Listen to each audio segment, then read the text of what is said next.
திமுக சார்பில் நாடாளுமன்ற தேர்தலில் போட்டியிட விரும்புவோர் விண்ணப்பம் பெறுவதற்கான தேதி குறித்து திமுக பொதுச் செயலாளர் துரைமுருகன் அறிவிப்பு வெளியிட்டுள்ளார்.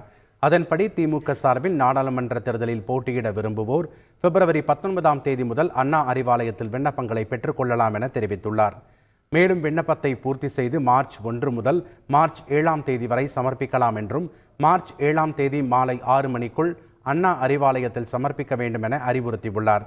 வேட்பாளருக்கான விண்ணப்ப கட்டணம் 50,000 ரூபாய் என குறிப்பிட்டுள்ள திமுக பொதுச் செயலாளர் துரைமுருகன் 2,000 ரூபாயை செலுத்தி விண்ணப்ப படிவத்தை அண்ணா அறிவாலயத்தில் பெற்றுக்கொள்ளலாம் என்றும் அறிவித்துள்ளார்.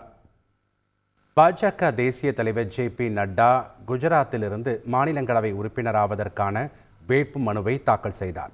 நாடு முழுவதும் 15 மாநிலங்களில் காலியாக உள்ள 56 மாநிலங்களவை இடங்களுக்கான தேர்தல் வரும் 27ஆம் தேதி நடைபெற உள்ளது. இதில் குஜராத்தில் உள்ள 4 மாநிலங்களவை இடங்களுக்கு பாஜகவினர் வேட்புமனு தாக்கல் செய்தனர். அதன்படி பாஜக தேசிய தலைவர் ஜே.பி. நட்டா காந்தி நகரில் வேட்புமனு தாக்கல் செய்தார்.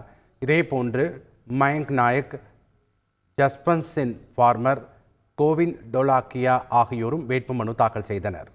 நாடாளுமன்ற தேர்தலில் ஜம்மு காஷ்மீரில் தேசிய மாநாட்டு கட்சி தனித்து போட்டியிடும் என அக்கட்சியின் தலைவர் ஃபரூக் அப்துல்லா தெரிவித்துள்ளார். டெல்லியில் தேசிய மாநாட்டு கட்சி தலைவர் ஃபரூக் அப்துல்லா செய்தியாளர்களை சந்தித்தார். அப்போது கூட்டணிக்காக தாங்கள் கடுமையாக முயற்சித்ததாகவும் ஆனால் அது பலனளிக்காததால் ஜம்மு காஷ்மீரில் உள்ள 5 தொகுதிகளிலும் தனித்து போட்டியிடப் போவதாகவும் கூறினார். மம்தா பானர்ஜி, அரவிந்த் கெஜ்ரிவாலை தொடர்ந்து தேசிய மாநாட்டு கட்சி தலைவரும் தனித்து போட்டியிடுவதாக அறிவித்துள்ளார். இந்தியா கூட்டணி உருவாக முக்கிய பங்காற்றிய பீகார் முதலமைச்சர் நிதிஷ்குமார் அதிருப்தி காரணமாக அந்த கூட்டணியில் இருந்து விலகி மீண்டும் பாஜகவுடன் இணைந்து முதல்வரானார் என்பது குறிப்பிடத்தக்கது. செய்திகளை உடனுக்குடன் தெரிந்து கொள்ள உடனே சப்ஸ்கிரைப் பண்ணுங்க.